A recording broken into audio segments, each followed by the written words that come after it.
Oui. Alix, qui était le Père Noël avant d'être le Père Noël? Sacrée question. La réponse, elle est dans le livre de Romain Sardou, Une seconde avant Noël, publié il y a 20 ans. Oui. Déjà 20 ans. Après, eh bien, ce roman va devenir une comédie musicale. Rendez-vous dans 1 an aux Folies Bergères. Oui, alors dans 1 an, vous allez me dire, on a le temps.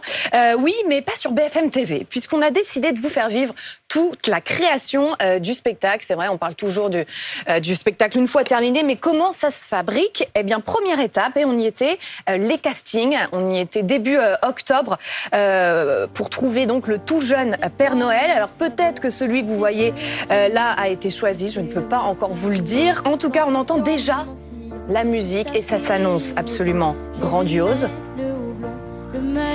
Alors avant tout, avant évidemment cette étape, il y a eu tout un travail pour écrire, pour adapter ce livre en comédie musicale. Il a fallu commencer il y a 2-3 ans pour écrire les chansons, les livrer. Et c'est pas simple, hein. Vous allez l'entendre de passer du roman à la comédie musicale. On écoute Romain Sardou au micro de Julie Poncet. En réduisant le conte en comédie musicale, on l'a densifié, on l'a précisé. Et c'est ça qui est très beau, c'est de voir, par exemple, ce qui, moi, va me prendre 3-4 pages à raconter, se dire qu'en 30 secondes de chanson ou en 30 secondes de jeu, tout d'un coup, tout ça passe. Donc c'était vraiment un travail assez magnifique. Mais oui, j'ai été là depuis le début. Des nains, des trolls, des farfadets, fables va vite fait, tes figures anciennes.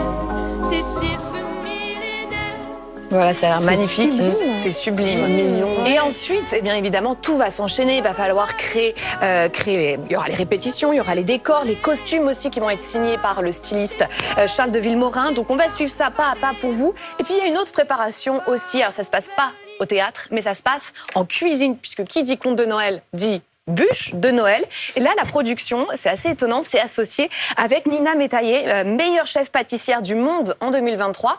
Alors, c'est une collaboration étonnante, mais qui a du sens. Parce qu'on travaille avec les 5 sens, justement. On m'inspire beaucoup même des sons, des lumières, des textures pour créer un gâteau.